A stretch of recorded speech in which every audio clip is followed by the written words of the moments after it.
अखिल भूमंडलीय सर्व शिरोमणि मुनि समाज के संस्थापक आदि मुनीश्वर योगेश्वर सदगुरुदेव शिव मुनि महाराज की जय।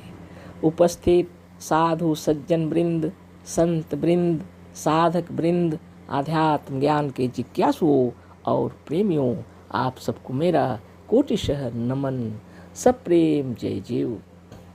कल थोड़ा सा बोले है ना, फिर अचानक बहुत ज़रूरी काम आ पड़ा तो अधूरा ही रह गया वह प्रोग्राम। इसलिए हम आज फिर उसी पर बोल रहे हैं। ओम पर सत्संग कर मार्गदर्शन करें।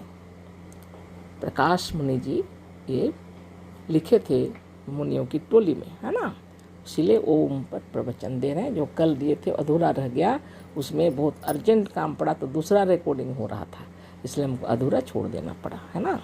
अभी उसी ओम पर ही बात चल रही है, कल की बातें और आज की बातें, है ना। तो योगाभ्यास करने से पहले हम लोग ओम तो मंत्र जपते हैं, या पीछे हो या आगे ओमकार करते हैं हम लोग, है ना। तो ओम करने से क्या होगा, क्या लाभ है इससे, और क्या ज़रूरत है इसका, है ना। तो इसमें सदगुरुदेव शिव मुनि महाराज भजन संख्या 40 संगीत लिखे हैं, उसी में से हम बता रहे हैं आपको। यूँ तो सभी जगह उसी की महिमा है। ब्रह्मांड में जो हलचल दिख रहा है सब ओम की महिमा है। ओमकार मतलब सदगुरुदेव बताते हैं अहंकार। अहंकार मतलब बोलते हैं अहम अस्मि, अन्य मैं हूँ, इसका परिचय है ओम। बच्चा जब जन्म लेता है तो वो भी रोने लगता है, वहाँ है ना सदगुरु बताते हैं ना। तो सब में यदि कोई बातें हो जाए तो खुशी में भी बातें निकलती है ओम। जो कुछ भी आवाज़ हृदय से आती है तो उसी के अंदर में ओम भी है ना। आज जो कुछ भी हो रहा है जगत में, सबकी महिमा के पीछे ओम है। लड़ाई हो, झगड़े हो, दंगा हो, फसाद हो, सबके पीछे ओम है। शांति हो, अथा शांति हो, प्रेम हो, सबके पीछे ओम है।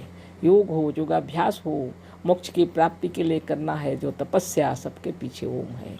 ओम से कोई बचा नहीं, सभी जीवित हैं और सभी ओममय है ना।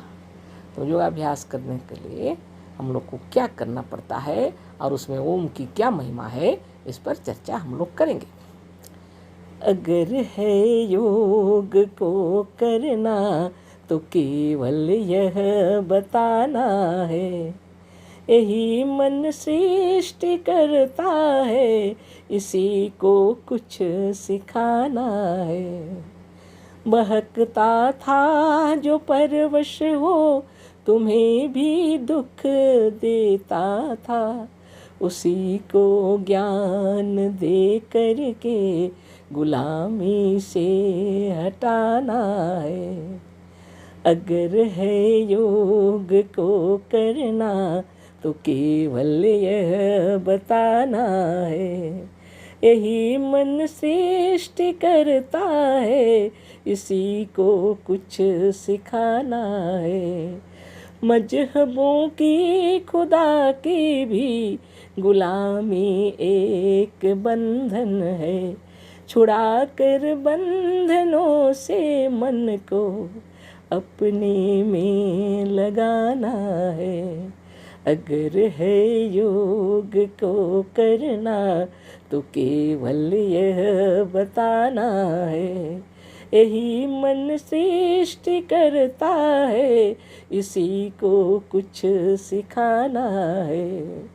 जो मन था आपका मालिक, उसे नौकर बना लेना, अभी बाहर भटकता था, उसे भीतर बुलाना है। अगर है योग को करना तो केवल यह बताना है, यही मन सृष्टि करता है, इसी को कुछ सिखाना है। न तोड़ो देह को अपने, न रोको श्वास को भाई, सुखासन को लगा करके बस अपने में समाना है। अगर है योग को करना तो केवल यह बताना है, यही मन सृष्टि करता है, इसी को कुछ सिखाना है। हमारा रूप सुखमय है, इसी में शिव मगन अब है, सुलाकर वृत्तियों को अब इसी शिव को जगाना है। अगर है योग को करना तो केवल यह बताना है, यही मन सृष्टि करता है, इसी को कुछ सिखाना है। सद्गुरुदेव शिव मुनि महाराज की जय। तो योग का मतलब अपने ध्यानस्थ होना, स्वरूपस्थ होना, और जितना भी दुनिया में आप जो देख रहे हैं स्वरूप से हटकर ही बुराइयां आरंभ हो जाती हैं। सुख और शांति की खोज में सभी हैं, लेकिन सुख और शांति के बदले अशांति में भटक गए हैं और तड़प रहे हैं। तो योगाभ्यास क्यों करना पड़ता है? अपने आप को पाने के लिए, सुख और शांति और आनंद अनुभव करने के लिए, और उसी में जीवन हमारा आनंदमय हो जाए, इसीलिए योग करना पड़ता है, और खुद को जानने के लिए, है ना। तो अगर योग करना है तो यही बताना है, बोल रहे हैं सद्गुरुदेव कि अपना जो मन है सब सृष्टि करता यही है। मन से सब कुछ होता है। मन अगर शुद्ध है सब शुद्ध है, मन अगर अशुद्ध है तो सब अशुद्ध है। बहुत बड़ी बात है। ये जितने योगी हैं सब अपने मन को अपने वश में करते हैं, और मन को अपने वश में करने का एकमात्र उपाय है ध्यानस्थ होना, और अपने को ध्यानस्थ करने का एकमात्र उपाय है इस प्राण का ध्यान करना। इस प्राण का ध्यान तरीका अपना अपना है बहुत तरह, लेकिन हमारे सद्गुरुदेव शिव मुनि महाराज एक तो प्राणोपासना, प्राणायाम, चक्रभेदन, यम नियम सब बतलाए, अष्टांग योग की व्याख्या किए हैं, और उसमें प्रणव का उच्चारण करते हुए इस प्राण का ध्यान करने की बात हुई है।